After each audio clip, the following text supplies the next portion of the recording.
Hey, everybody, how are you today? Welcome to the Lunch and Learn. And I have somebody with me that is so special to me. I can't wait to introduce him. If you don't know Casey Eberhart, today you're going to know him. And I have to introduce him first because he's so brilliant that he's going to talk and I'm not going to want to say a damn thing. So here's where I'm going to start. I met Casey Eberhart about 15 years ago. And for those of you who don't know, I own a production company. I was there to do a video. And I was there to do a video on him and his company because he was doing some very special and very big things at that time, things that were totally unheard of 15 years ago. So he had built this company called Atomic Productions. And Atomic Productions really kind of help the Hollywood production community by providing them all these services. But what was not just unique about that, I remember like it was yesterday. I arrived and I had my director writer with me, and it was literally this hustle and bustle of people and things and radios and stuff just going everywhere, every which way on this huge lot. And I'm like, what in the heck is going on here? And all of a sudden I'm immersed in a tour with Casey Eberhart on this business that he owned. And we're going to talk about this, I'm assuming, during this call on how he built this business and how he networked and why he did what he did. I was so impressed that I never left him alone for the rest of my life. I have talked to Casey probably every week since then, for my whole entire life. I respect this man as not just a marketer, but a brilliant businessman and a networker like you have never met ever in your life. So with that being said, Casey Eberhart, welcome to the Lunch and Learn today. Awesome, Joe. It is such an honor to be here. And it's so funny because I remember that day back at Atomic, clear as it happened 20 minutes ago. And, we can talk about that. And, what I love about that is that company was built as a direct result of building a network. And since that's what we're going to talk about today, we might be able to just wrap that right in. It's something I was super proud of building in my past.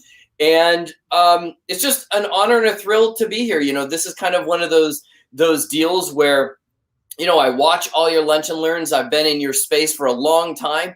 And to be invited on in this capacity is truly an honor. And so I appreciate you and everything that you've done and really building platforms and systems to help people grow and network. It kind of just fits right into the topic. It definitely is, like hands coming together. I gotta say, no doubt about it. Well, let's jump into this thing. So listen, a lot of people don't know this about you, but amusement parks, deals with Six Flags, Pepsi, Hollywood socialite. Just so many places that you have found yourself in a position of prominence. And I want everybody to kind of understand, how does networking work in your world and why do you do it? And how come you're so successful? And just, start sharing, because these are big things. Well, look, Joe, it's funny. What you guys don't know is Joe's probably heard a lot of this stuff behind closed doors. So this is going to be very easy for him to kind of banter back and forth. But at the end of the day, Joe, what I would say, whether it is dealing in a multi-million-dollar deal with an amusement park company, or dealing with the second largest beverage company on the face of the planet, or working on some of the most celebrated films of our generation, it really comes down to building a network of people. And here's the key: on purpose. And I think that's where a lot of folks sort of struggle. Is they say, oh, I'm going to go build a network. And that's so cliche that it's kind of abstract on some level, right? At the end of the day, all that we're really building is what's inside this phone. And it's not who I can call. That's almost irrelevant. It's who will pick up the phone when I call. Mm-hmm. Right? We can collect names and addresses and phone numbers and put them all in our phones and all of this rigmarole. But at the end of the day, when you need something, or you want something, or you have a question, if you dial the phone and when that person looks at the phone, they've got an option, and it's a binary option. It's green or red, right? And I think most people don't give this any thought, but at the end of the day, the people that are super influential, they strive to be a green button person, not a red button person. So the first question I think people need to ask themselves, am I being a green button or a red button? Right? And so often I think people kind of walk into this game of networking, if you will, and no plan, no strategy, no process, don't know what they're even doing, don't know why they're even there. They have no clarity. And all it takes is just like this little much effort and purpose and clarity. And because you're playing against people that don't have any of that, this game is so easy to play, right? I know that you and I were joking this morning, but it's true. The game of networking, as notated or as results based on people of influence, they all say the same thing. This is a game of patience. This is a game of playing the game of checkers, or I'm sorry, game of chess. But the best part is most people don't even know how to play checkers. So what happens is the influencers, if you will, and I think that term is a little bit overused at the moment, but the people of influence, the reason they all hang around together and know each other and do deals together and do deals back and forth and seemingly have lots of luck and seemingly like it's all easy is because they all are on the same page. And everybody else is left worried about how to scrap together a $10 deal or a $5 deal, or how to get something for free, or how to use a coupon to save 2 cents over here. And we just totally miss the big picture, right? And sometimes we're so focused on the minutia that the big picture gets lost. So let me give you a couple of examples, Joe, if I can. And I know you haven't even really got a chance to ask a question yet, but well, that's why the prolonged intro. You know, here's kind of just thought processes, right? So, lifetime value of a customer. One of the things that I think is really critically important for all of us in any kind of business is to take 20 minutes and buy data, not by gut, not by, some whimsical, magical thing that occurs in the universe that may or may not make sense to anyone else around you. Yep. Hold on. Oh, yep. Okay. No. Yeah. Oh, I think this is like anytime somebody says to me, I think, I always interrupt and I go, whoa. Are you paid to think? Because if we're actually asking a database question, I'm not interested in what you think. I'm interested in what you know, right? So being able to look and go, okay, a lifetime value of a customer, and you might be selling a $45 or a $50 or a $100 product, but when you really take this out and go, wow, my lifetime value of a customer is $10,000, $15,000, $100,000, $300,000.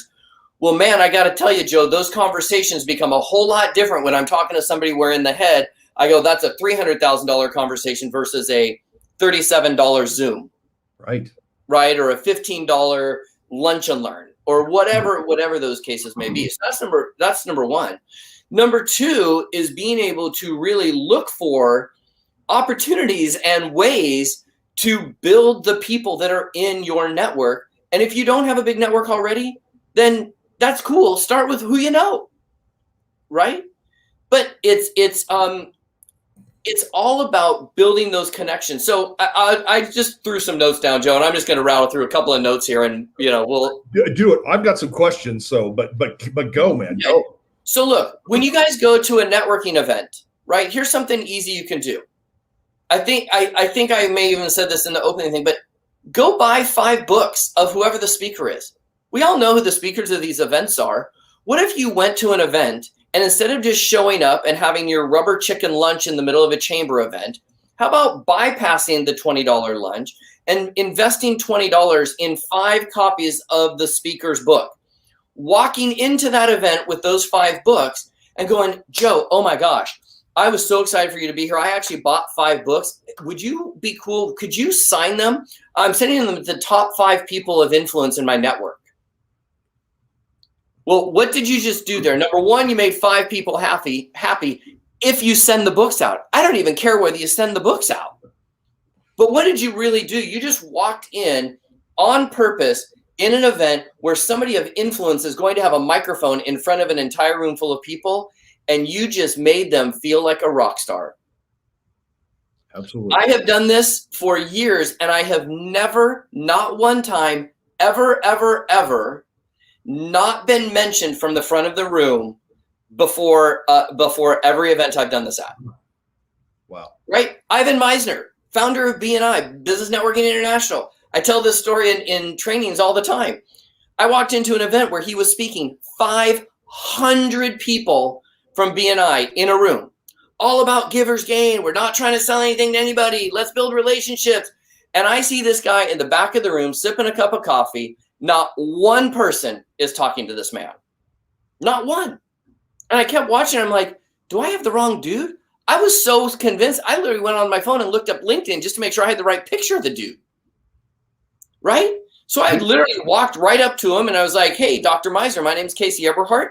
And I was just reading your article in Networking Times. And I know it was about the Easter Rabbit and Santa Claus and how they network. And I was just wondering, is there anything that I can do to help you sell more books?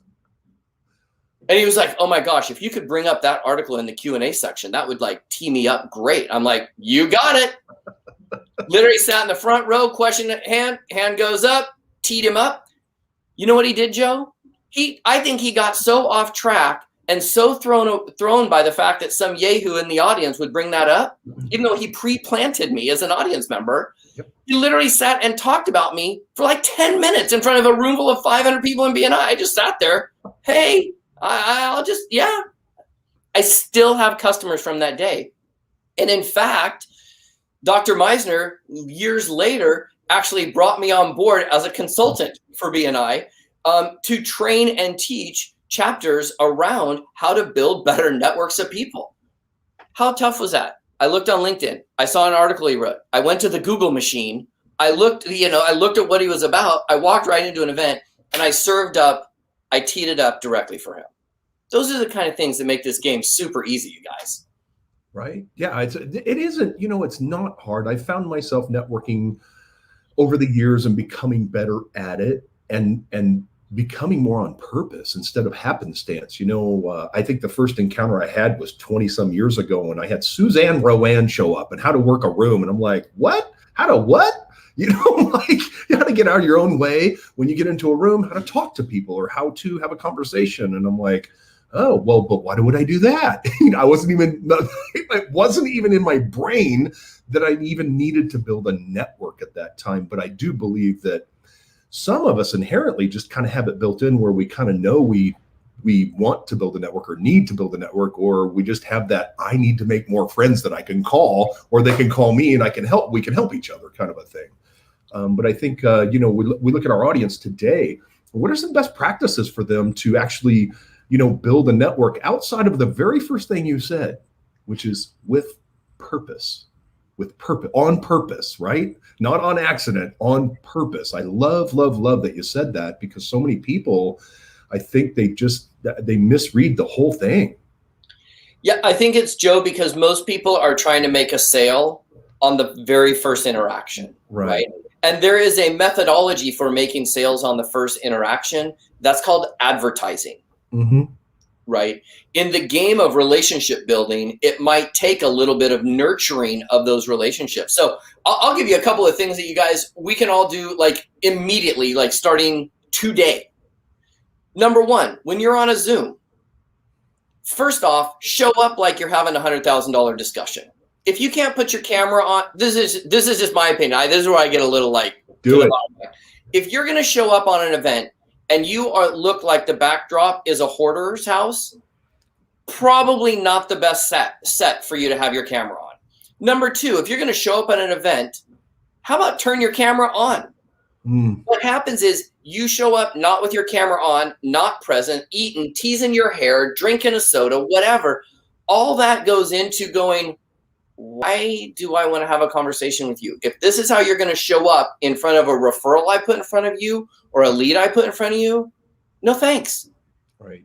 Right. I'd rather put that lead or that referral in front of somebody who's going to actually treat it like $100,000 conversation. Right. Right? So that's number one. Number two, how about the minute if you meet somebody live, take their picture or a selfie or whatever, and then send them a text video. It's actually super easy. I can literally turn my phone on with my camera, go, hey, Joe, it was great to meet you today. Hope you're doing absolutely awesome. It was great meeting you at the blah, blah, blah event, and I look forward to connecting with you. And I send the text. What did I just do? Number one, I had to give them my phone so they could put their phone number in it. Now I have their phone number. Why did I send them a text video? Because the next time I text them, Joe, at the end of the day, they're not going to know me. They're not going to know this is the first interaction. They see a weirdo phone number. They're like, I don't know who that guy is. Open it up. There's no sales pitch, but it's a video, which means there's a visual cue back, a visual recall, plus now they remember where I met them, what I look like, what I said, so on and so forth. That's number one. Number two, if we all just made it part of our daily method of operation in business to connect and introduce two people every single day, understand that that really means that you are connecting with over 700 people a year. So I personally, there's a slide in my big presentation that literally says pass leads like crazy. And all that means is I actively, on purpose, completely clear-headed, look for opportunities to either connect to people that I know together, introduce to people I know together, or promote them. And I'll give you a small example, Joe. I happen to have a large network in Colorado Springs, of all places. Like totally, like I live in Los Angeles, but a large group of my network is in Colorado Springs. Well, there are a couple of Facebook groups that are specifically for folks that live in Colorado Springs.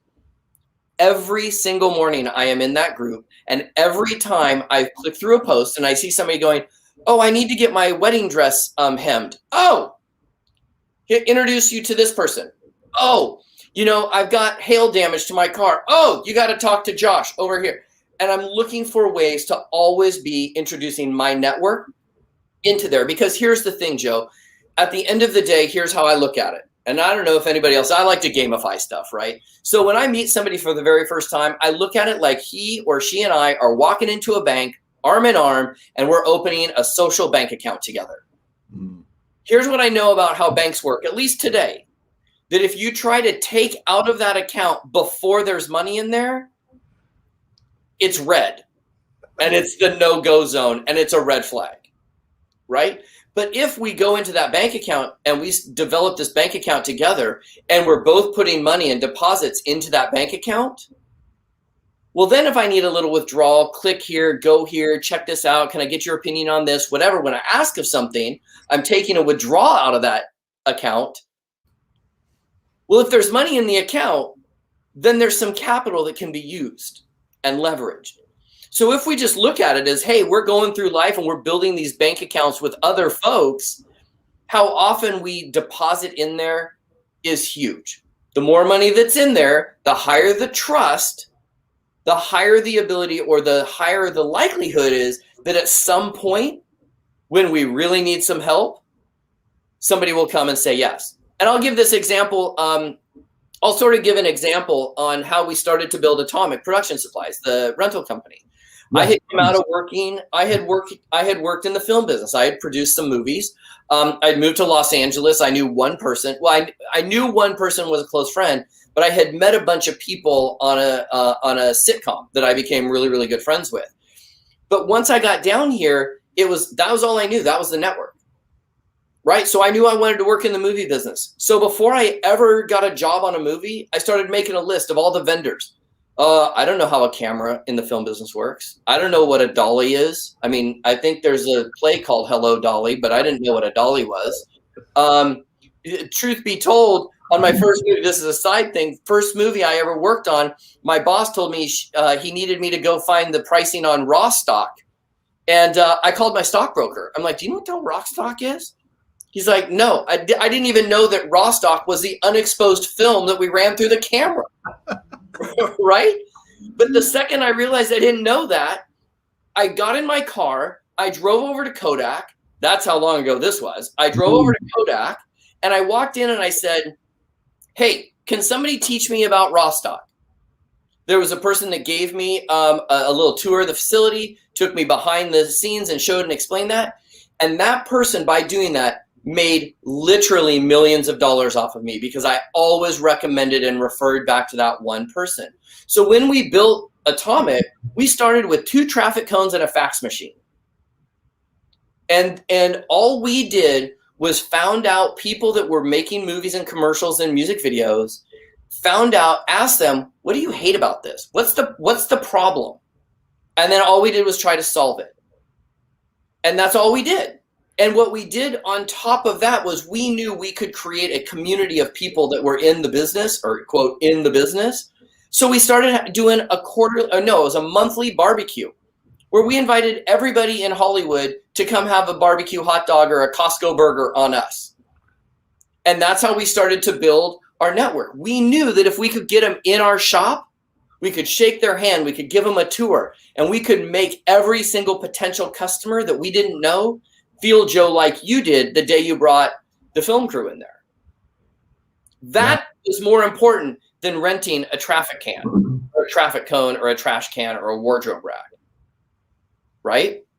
Absolutely. It's funny that, as we talk about this this network that you build, I mean, who is, I don't know who says this, your network is your net worth. Treat them like gold. Like I hear that over and over and over again. And the older you get, the more truth the more truth that comes to that statement of, that network that I have, those friends that I can call that will answer the phone for me, that I can give a referral to. And, for me, probably like everybody else, I only give referrals to people I truly believe that person I'm giving the referral to is going to knock it out of the park and make me look like a rock star for just giving them the referral. Exactly. That's it. So, you just look at this and go, wow, it's really a simple concept. But when you're early in business and you don't really get these concepts of this big network, doesn't mean a big customer base, but it could. It doesn't mean you're going to get referrals every day, but it could if you treat them right. And if you treat it like a network, and you actually give, like you're saying, that bank account. If you're making deposits into these bank accounts all over the place, eventually that's gonna come back. Yeah, I mean, here's how I look at it, and maybe I'm just a little bit off kilter, which is could easily be the case. But here's what I know after having worked with thousands of business owners over my career. Running and selling an amusement park in my 20s, working on $100 million, $200 million movies. All of that jazz comes down to this. You can only market to a finite number of people. There's only so many dollars of resource that you can go out to spend to get a customer for whatever business is. It doesn't really matter. But at some point, you are going to have a finite amount of resources in your business to do that. However, you can attract an infinite number of customers. And that difference between market to and attract sometimes gets really muddy, like a ball of string, right? Or some Christmas lights on December 27th. Being able to really just be and who you are being. And Joe, you said something that was critical. Your network is your net worth. Yeah, I think it's kind of a cliche. Really, your friends are your net worth. And you just said it. I want to be able to pick up the phone and refer to one of my friends. Right. That's really, the network is a group of friends, right? And so often, it doesn't mean that you're going to go chum around and drink beers and smoke cigars together all the time. But what it does mean is, am I comfortable putting a brand new person I just met in front of that other person?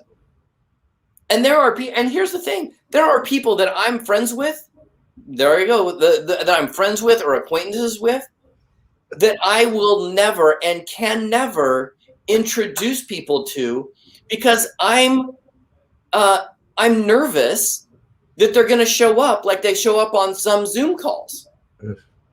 It's not worth it. Not when I'm trying to put somebody in my network that I know eventually is going to be $100,000, $200,000, $300,000 conversation.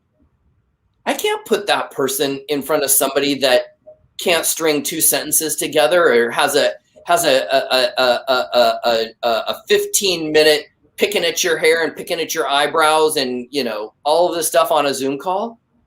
I mean, Joe, I've literally been on Zoom calls, no joke, been on Zoom calls where a connection is being made, and the person that has made the introduction, I've had to literally private chat and say, can you get off this Zoom so I can actually engage in a real conversation? Wow. Because the level of conversation was so high, but the person doing the introduction, oh my gosh, Joe, the set was terrible. He was up and down, taking phone calls in the middle of it, not knowing that he was on mute or not unmuting himself. And I'm just going, I really want to build a relationship with this connection, and you are stopping me. So just bow out. Don't be the person that's asked to bow out. Yeah. You know, what's funny, Casey, and it's not funny. You know, I really, we're both on Zoom calls every day, all day. It's every day. It's what we do. Literally, like, what happened to just a simple phone call? We're now on Zoom calls. But you know what I find is it's literally like half of the people, they don't show up.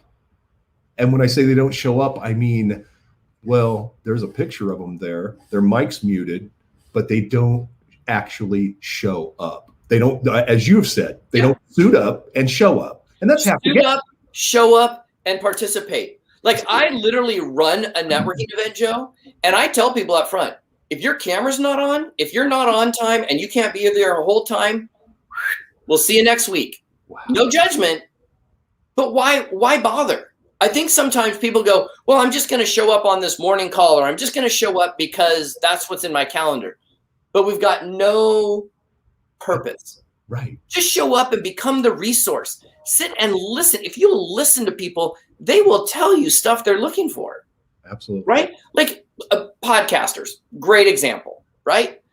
Podcasters have huge networks of people that they talk to. What if you created a coffee mug, for example, that had the show name and host name on it with their logo, and you got that to the podcaster before they ever did an interview, say with you or somebody you cared about? Right.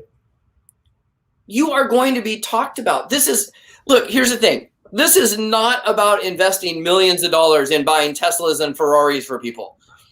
Gang, I'm talking about, like, go buy a workbook from someone. Go buy an event ticket from a speaker that you want to be in good graces with. Go buy I one time, this is a true story. I am friends with some speakers, and I saw a speaker that I knew was going to be speaking at a big event where they were going to sell a big program from stage. I knew that ahead of time. Well, I actually went on eBay and saw that somebody was selling their program on eBay for like $20, right? So I bought the $20 program, and I showed up to the event and I said, hey, some yahoo was selling this on eBay this morning, so or last week, so I bought it to take it out of the equation. Wow. It was a $20 investment. That speaker and I today are still so close, and every time I'm around her, she tells that story. Why? I was just looking for ways to get in her good graces. I was looking for a way to add to our social bank account. Right. Yeah. That's Joe. That's all it really is. I mean, look, we make this all super complicated. We do lunch and learns for hours and speeches, and I train this stuff all over the world. And at the end of the day, here's how it can be summed up: be cool on purpose. like if you just be cool and you're on purpose. Yep. Oh my goodness! Like, guys, the competition is terrible. Yeah. I mean, it's terrible. if you just want to go look at pretty much anywhere. Scroll to page 2 on Zoom and look at all the people that are there but not really there for business. They're not really there. They're just showing you who they are and how they're going to show up when you put a referral in front of them. Absolutely. So here's the deal. If you're a no camera person, here's what I can tell you about cameras. Just having produced a couple of movies in my day, Joe can tell you this because he's a photographer. Here's what I can tell you about a camera. It doesn't add 10 pounds. It doesn't make you ugly. It doesn't do anything except it is a mechanical piece of equipment that reflects back some light and some pixels and things. So if you don't like how you look on camera, fix it. But turning your camera off on a Zoom in a business conversation, what it really does is tells people that you're not really there. You're not really playing the game. Absolutely. What you're really telling people is, you know what? I can kind of show up. I can kind of wing this through, and I can kind of care because I'm here. Right. But I'm not really participating. Yeah. No, suit up, show up, and participate. We see it every day. Okay, we're kind of getting to the end of this thing, and I got a couple of questions. So you have a big network, Casey. How do you stay connected with all these people? How do you do it? Joe, I'll give you a couple of small things. I gamify everything. I don't, for me, I have to have a little bit of fun with it. And again, I'm on purpose, right? So here's, for example, I'll give you a couple of very quick, easy ones. When I get in my car, I have a stack of business cards in my car. They are all the business cards of influencers and people I've met pre-COVID at networking events. There's a giant stack. It's literally like 2 inches thick. My deal is with myself that when I go someplace, before I get out of the car, whoever is on top gets a text from me. Hey, Joe, just checking in. Hope you're doing awesome. Put that card at the bottom of the stack, get out of my car, and I don't think 2 seconds again about it. Get in my car again. I come home. Great. Hey, Susan, hope you're doing well. Boom. Put the card on the bottom. It's a way to always be connecting. And I'm in my car, not every day. Some days I go do, after this, I'm going to go to the grocery store. When I get out of the car to go to the grocery store, someone's getting a text. When I get back in the car, someone's getting a text. It's literally a 10-second process. I love it. Same thing. I go on Facebook. Before I click out of my profile, before I start scrolling and seeing amazing peanut butter and jelly sandwiches coming through Facebook, I go to the right-hand side and I find 3 or 4 people and I just send a quick message. Hey, hope you're doing awesome. And I'm such a non-creative type. I have these messages pre-saved in my phone and pre-saved on the side of my computer, so I don't have to think. But I can bang out 5 of those messages.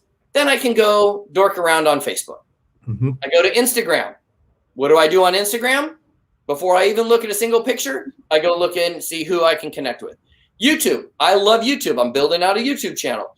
First thing I do, I go find 5 videos that I can leave a comment on. In fact, the great thing about something like YouTube is the minute you start doing that, all of a sudden, all these people start noticing you. I just brought on an amazing customer that's going to do really, really awesome with me, all because he found me on YouTube. And he didn't even find my videos on YouTube. He happened to be liking videos of another YouTuber, but on all of that guy's videos, he kept seeing me comment on it. So it just randomly brought him over and had him look at me, right? Guys, this is not rocket science. Like, if you took all of this big network communication and balled it all up into a daily activity, Joe, it's literally less than 5 minutes. Right. But here's the thing. You know what most people will do? Get in their car, go get groceries, get in their car, come home, and complain that they're not connected to anybody. Right. They'll get on Facebook and they'll scroll for 30 minutes and they won't have done anything to add any value to anyone except post a link to their article or their blog post or their video or their business. They're not looking. The opportunities to serve people and build relationships and highlight people and promote people in your city and your hometown, it's massive. Like these poor saps, if you live in my hometown and you run a golf tournament or you're doing something, there's a good chance you're being put on my Facebook page.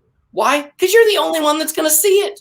Not everybody's going to go look. I am not so egotistical to think that everybody's going to come to my Facebook page and scroll and look at all that stuff.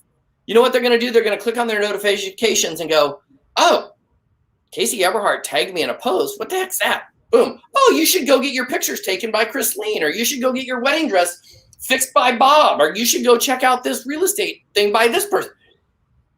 It's just common, like if 5 seconds a day. You're better off than 99% of people. So yes, I have a big, vast, large network. Here's the deal. I realize there are two returns. There's return on energy and there's return on investment. And you could take me out of Los Angeles. You could strip away everything about me, my phone, my computer, everything. Go put me anywhere in the world, plunk me down, and I'll be able to survive. And here's why. Because I am on purpose with clarity in building a network of resources. And at the same time, I want to be the resource guy. You know, just yesterday, Bruce Waterman, good friend of mine, calls me and says, hey, and he asked me the most random type of person that I would know.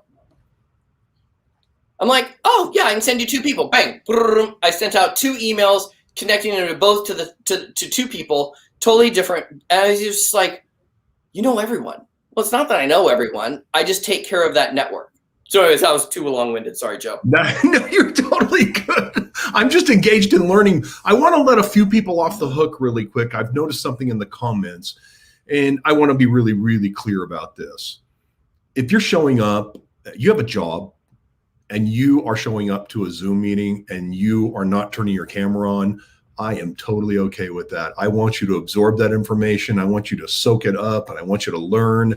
But I do understand that you have another job. I totally get that, folks. So please, what we're saying. Let me give a disclaimer, and I don't get to see the comments. So let me give my disclaimer. Mm-hmm. Understand, when I'm talking about showing up on a Zoom, there is a difference when you are showing up on a Zoom to learn something. If you're going and you're hearing a speaker, or you're listening to a training or a workshop, like, yeah, show up how you want.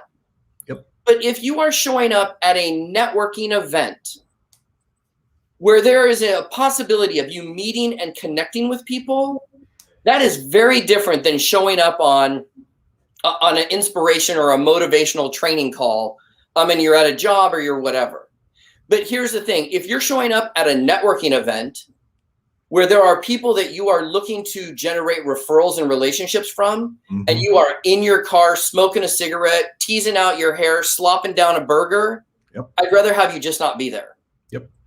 That's the difference. And so, sorry, Joe, I don't know what the comments are, but let me make that distinction is that if you are showing up at a Zoom as an audience member, yeah, show up however you want.